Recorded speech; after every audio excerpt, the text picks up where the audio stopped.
বাবা, আজ ওখান থেকে ঘুরে আসি, কাল পড়ে নেব।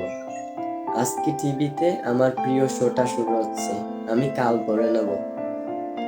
আজকে ইন্ডিয়ার সাথে বাংলাদেশের খেলা, আমি কাল পড়ে নেব। বাবা, পরীক্ষার তো এখনো অনেক সময় আছে, আমি কাল থেকে ঠিকই পড়ে নেব। পরীক্ষার তো 1 মাস সময় আছে, আমি কাল থেকে ঠিকই পড়ে নেব।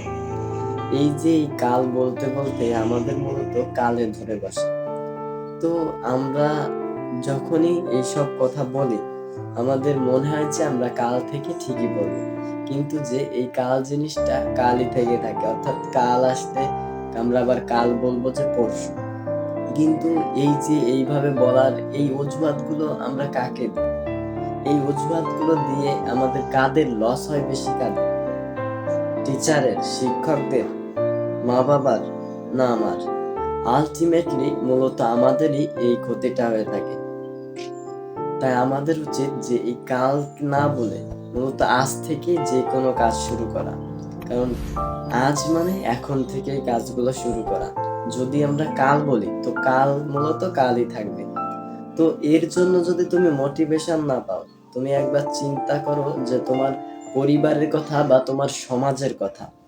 সাপোজ তুমি ভালো একটা রেজাল্ট করলে, তাদের কথা একটু ভাবো যে তোমার গর্বে তোমার বুক কতটা ফুলে উঠতে পারে।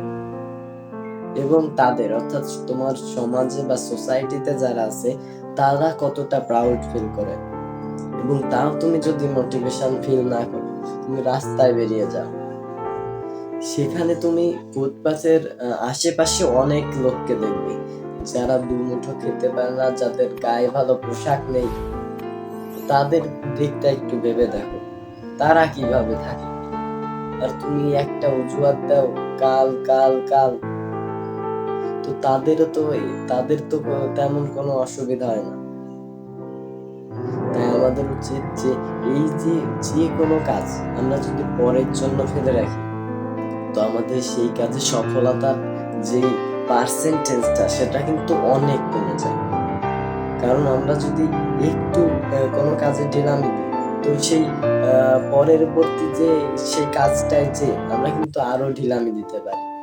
এবং এই যে ঢিলামি, এটা কিন্তু অন্য কারোর ক্ষতি হয় না আমাদের, বরং আমাদের যাদের কাজ তাদেরই ক্ষতি হয়ে থাকে। কারণ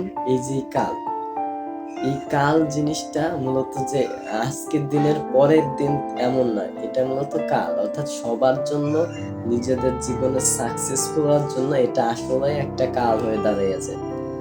তো আমাদের নিজেদের কাজকে আমরা যদি বলি যে আজ করব, তার মানে এখনই আমাদের সেই কাজটা শুরু করে দিতে হবে। So that's for today, I will catch in the next day. Allah হাফেজ।